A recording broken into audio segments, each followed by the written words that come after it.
किसी का दिल दुखाने से पुण्य लगता है या पाप।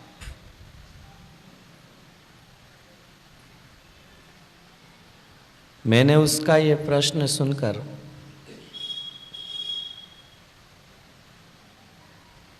उसकी उम्र देखी तो मुश्किल से 3 साल की उम्र होगी।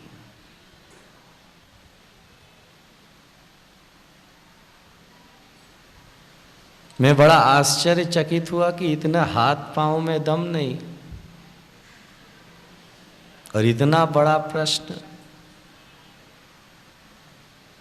कि किसी का दिल दुखाने से पुण्य लगता है या पाप। तो मैंने कहा कि बेटा ऑब्वियसली किसी का दिल दुखाने से पाप लगता है। तो उसने कहा कि महाराज श्री आज आप जाओगे,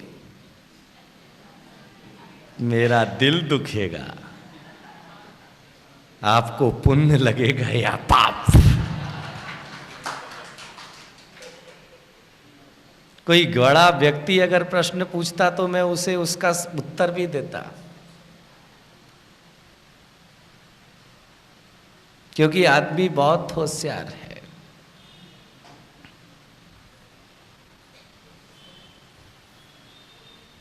एक सज्जन मेरे पास में आए, आज आप बांसवाड़ा से जा रहे हो। मैंने कहा इसमें कोई डाउट है? नहीं नहीं, डाउट नहीं है, मैं कहना ये चाहता हूं कि अगर आप जा रहे हो तो जाओ,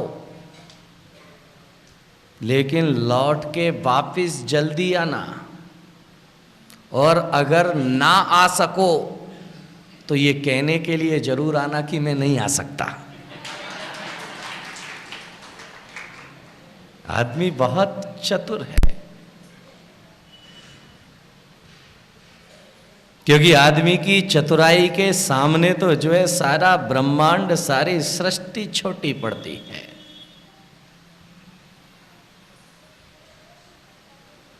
गमन और आगमन जिंदगी का एक निश्चित क्रम है।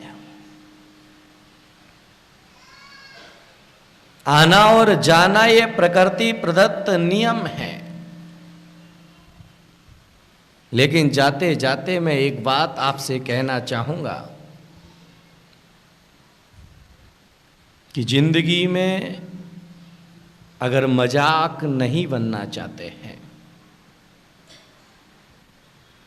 अपनी जिंदगी में व्यवधान नहीं चाहते हैं, तो कभी भी अपनी परेशानी दूसरे के साथ शेयर मत करना। आप कितने भी तकलीफ में हैं, आप कितनी भी परेशानी में हैं, आप कितने भी संकट में हैं, लेकिन अपनी परेशानी कभी दूसरे के साथ शेयर मत करना। उस परेशानी का समाधान खुद ब खुद निकालना। क्योंकि जब आप अपनी परेशानी का शेयर किसी के साथ करते हैं तो उसके नेगेटिव थॉट्स आपके साथ कर जाते हैं। आपने किसी से कहा कि मेरा बेटा जो,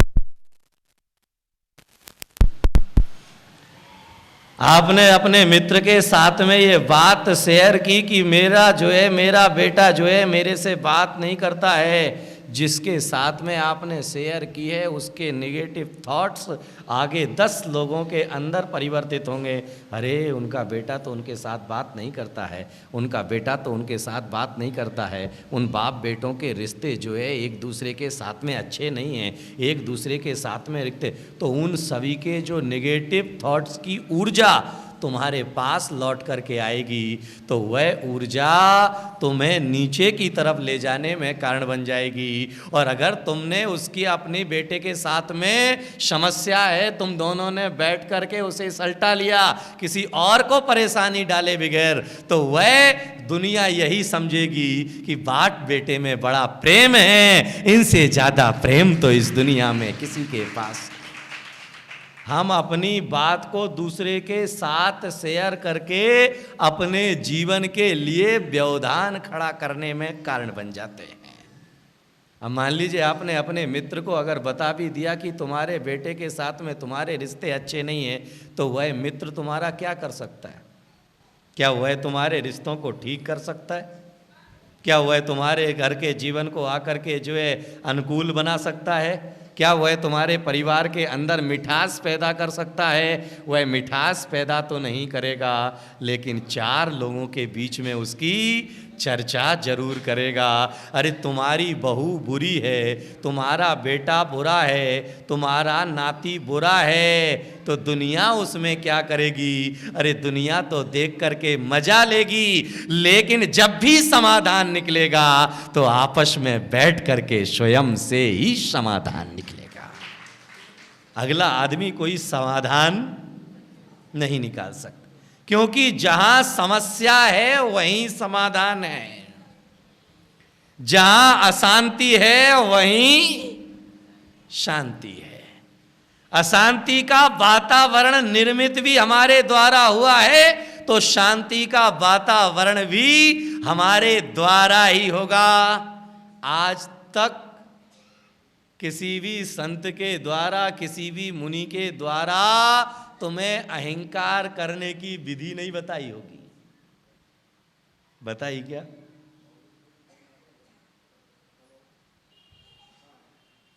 किसी भी व्यक्ति को जो है क्रोध करने की विधि किसी ने नहीं बताई होगी, लेकिन हर बार पर्यूषण में ये विधि जरूर बताई जाती है कि अपने क्रोध पर नियंत्रण कैसे लाना, अपने मान पर नियंत्रण कैसे लाना, अपनी मायाचारी पर नियंत्रण कैसे लाना, अपने आप के ऊपर जो है लोभ के ऊपर नियंत्रण कैसे लाना।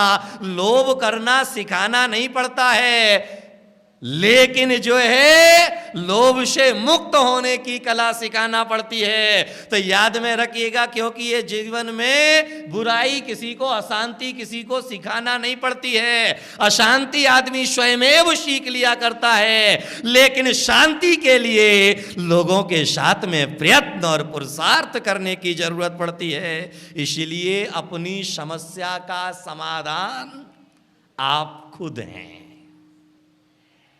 समस्या आपकी है तो समाधान भी आपका ही है।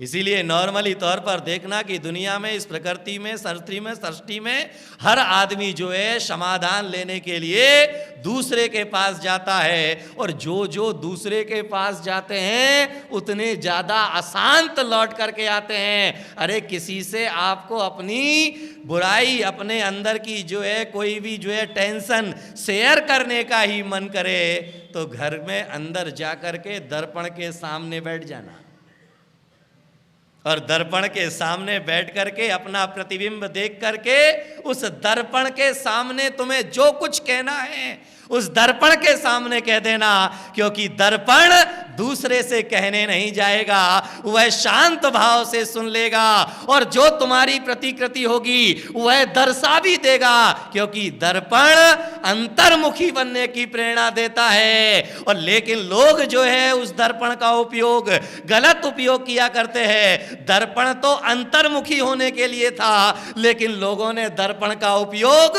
बहिर्मुखी होने के लिए किया।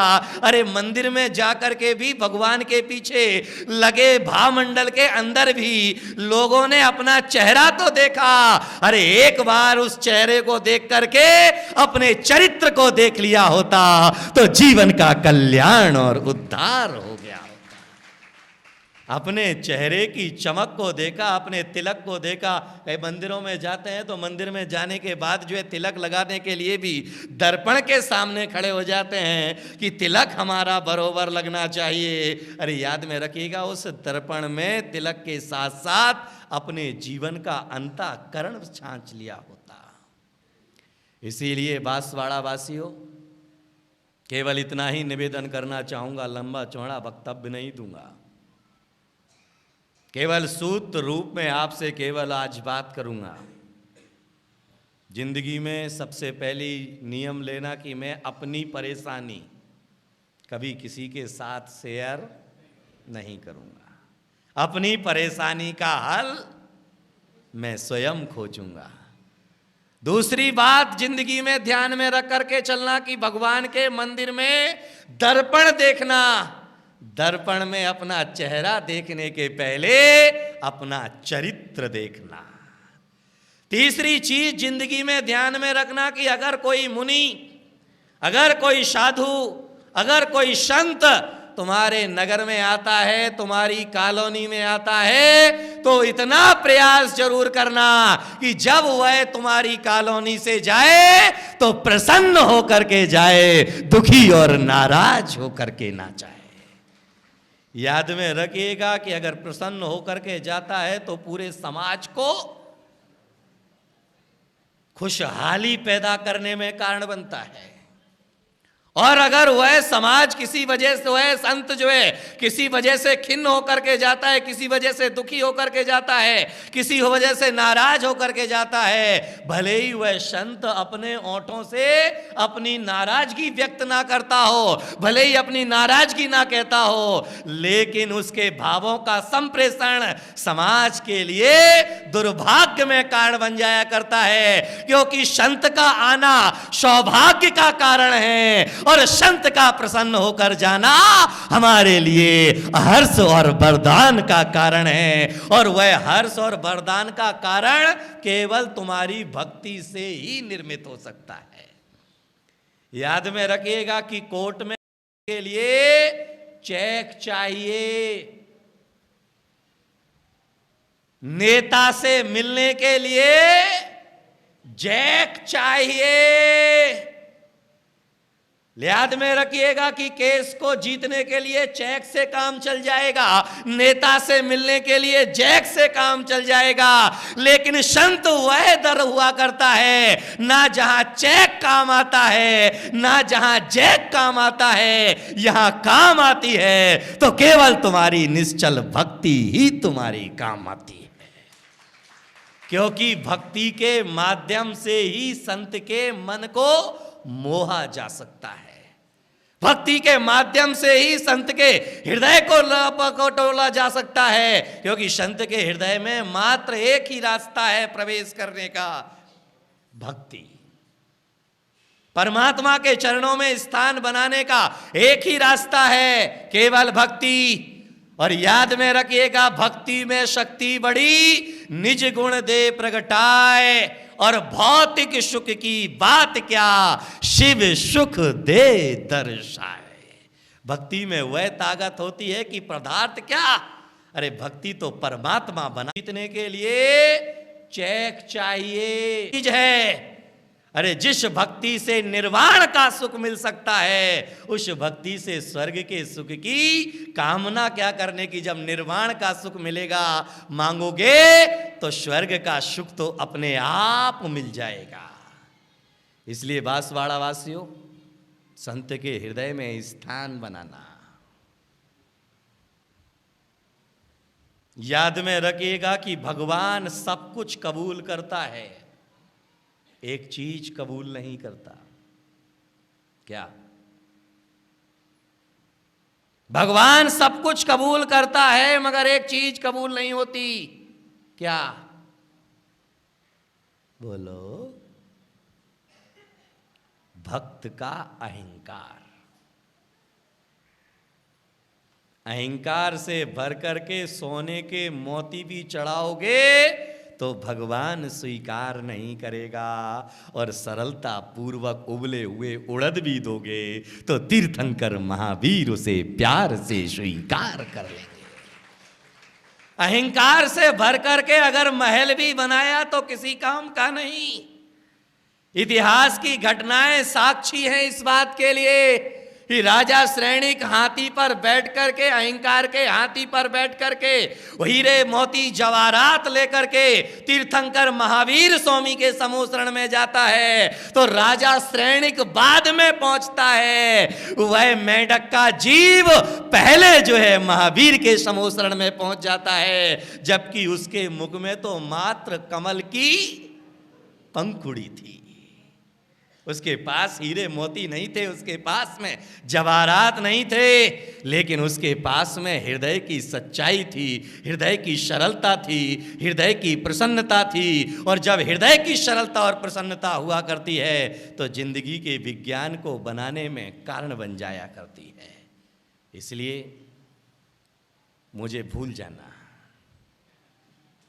चलेगा, लेकिन विगत 5 महीनों में कुछ ऐसा जरूर कहा होगा जो तुम्हारी जिंदगी को स्वर्ग बनाने में कारण होगा। मैं नहीं जानता कि आप 5 महीने का प्रवचन याद रख पाए या नहीं रख पाए। कोई बात नहीं है कि 5 महीने में जो है भले ही मैंने जो है डेली 2 घंटे आपको उपदेश दिया हो, लेकिन 2 घंटे में 2 मिनट ऐसा जरूर बोला होगा कि जो आपके जीवन को रूपांतरण करने में कारण बन सकता है। याद में रखिएगा, क्योंकि 1 घंटे को याद रखने की जरूरत नहीं है, लेकिन अगर 1 मिनट का भी उपदेश रख करके याद रख करके जीवन में अगर उसे उतार लिया तो जीवन में उतारने पर जो है वही उपदेश तुम्हारे लिए वरदान सिद्ध हो जाएगा। याद में रखिएगा कि शब्द जब तक शब्द रहता है, जब तक वह कान से टकराता है, लेकिन जिस दिन शब्द कान से टकरा करके हृदय में उतर जाता है वह शब्द मंत्र का रूप धारण कर लेता है।